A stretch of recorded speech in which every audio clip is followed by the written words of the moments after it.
दरमियान राबता खित्ते की ताज़ा तरीन सूरत हाल और कशीदगी के असरात पर तबादला ख्याल किया गया। शहबाज शरीफ का सऊदी अरब की हिमायत का इरादा, सऊदी सलामती और खुद मुख्तारी पर हमलों की मजम्मत की। वज़ीर आज़म ने कहा कि हमेशा और मजबूती से सऊदी अरब के साथ खड़े रहेंगे।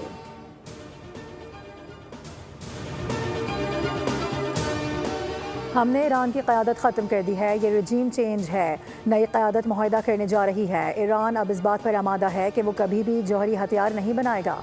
अमरीकी सदर डोनाल्ड ट्रंप का कहना है कि ईरान इस बार समझदारी से बात कर रहा है। अब हम सही लोगों से बात कर रहे हैं जो मुआहदा करना भी चाहते हैं। ईरान के साथ जारी मुज़ाकरात में नायब सदर JD वेंस, वज़ीर ख़ारजा मार्को रूबियो, खुसूसी नुमाइंदा स्टीव विक्टॉफ और मुशीर जैरेड कुश्नर भी शामिल, जो इस अमल को आगे बढ़ा रहे हैं। ट्रंप ने दावा किया है कि अमरीका ने ईरान की बहरिया और फ़िज़ाइया को शदीद नुकसान पहुँचाया है। ईरान ने हमें तेल और गैस से मुतालिक बहुत बड़ा तोहफ़ा दिया है। ये तोहफ़ा बहुत कीमती और आबनाए हुर्मत से मुतालिक था।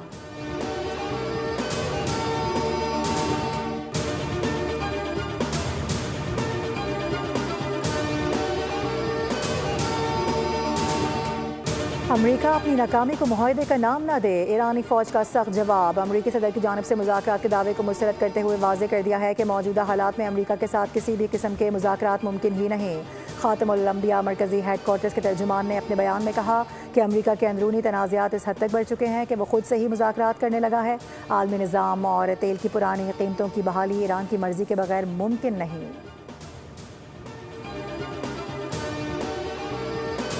तवानाई तनसीबात को निशाना ना बनाने के ऐलानात के बावजूद भी ईरान के मुख्तलिफ शहरों पर हमले। तेहरान, इस्फहान, तबरेज़ और खर्ज में धमाकों से इमारतें लरज़ उठीं।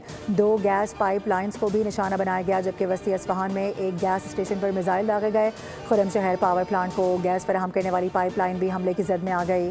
तेहरान में एक इमारत के मलबे से बच्चे को जिंदा निकाल लिया गया। इसराइल के लबनान पर भी वहशियाना हमले जारी, 24 घंटों में मजीद 31 अफराद शहीद हो गए।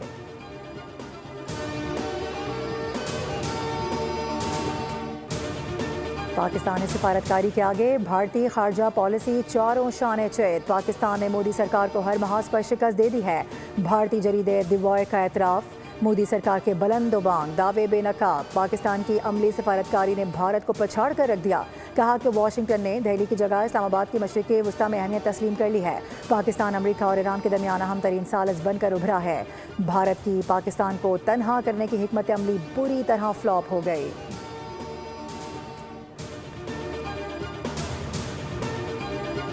और वज़ीर आज़म शहबाज शरीफ कल कराची का एक रोज़ा दौरा करेंगे। वज़ीर आज़म वज़ीर आला सिंध, गवर्नर सिंध से मुलाकातें करेंगे। ज़राए के मुताबिक वज़ीर आज़म सेनेटर शहरी रहमान से उनकी साहबजादी के इंतकाल पर ताज़ियत करेंगे।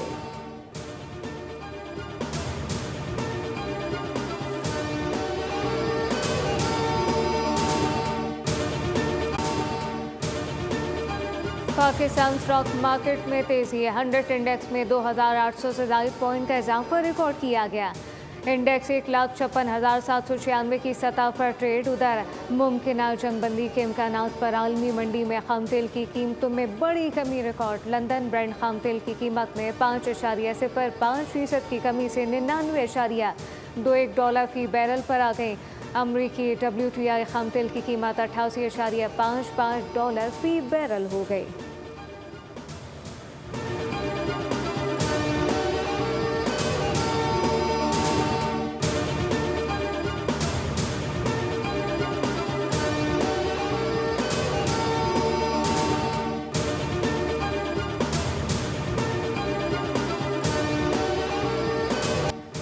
मोदी सरकार की नाकिस पॉलिसीज़, भारतीय अवाम को गैस और पेट्रोल के शदीद बहरान में धकेल दिया गया। खलीज में कशीदगी के बायस पूरी दुनिया तवानाई के बहरान का शिकार है।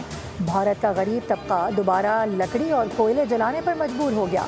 खलीज टाइम्स के मुताबिक बड़ी तादाद में भारतीय अवाम गैस से महरूम है। मार्केट्स में गैस की कीमतों में होशरुबा इजाफा।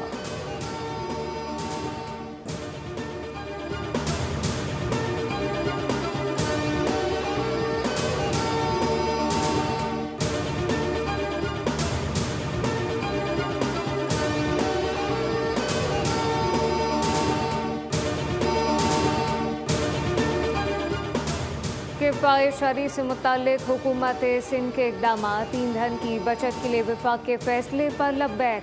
हुकूमत सिंध वफाकी हुकूमत के तमाम फैसलों पर अमल कर रही है। सिंध के सीनियर वजीर शर्जील इनाम मेमन का कहना है कि ईंधन के ज़खायर महफूज बनाने के लिए इकदाम किए जा रहे हैं, जबकि सिंध काबीना ने 3 माह की तनख्वाह न लेने का फैसला किया, जबकि जुमे को वर्क फ्रॉम होम होगा। वफाकी हुकूमत लॉकडाउन का फैसला करती है तो सिंध हुकूमत भी अमल करेगी। सरकारी गाड़ियां ग्राउंड कर दी गई।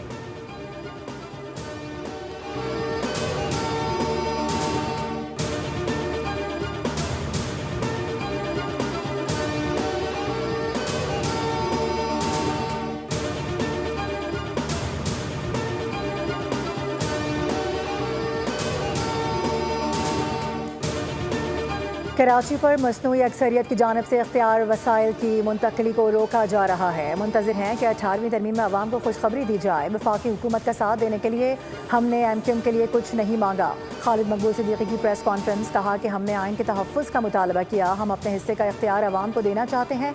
सिर्फ एक जागीरदाराना जमात अवाम को इख्तियार देने की मुखालफत करती है। हम सिर्फ आर्टिकल 140A का नफाज चाहते हैं। खालिद मकबूल सिद्दीकी ने कहा कि मशरिक़ वस्ता की जंग हमारे दरवाजे तक पहुँच चुकी है। हम हुकूमत की तमाम काविशों के साथ हैं।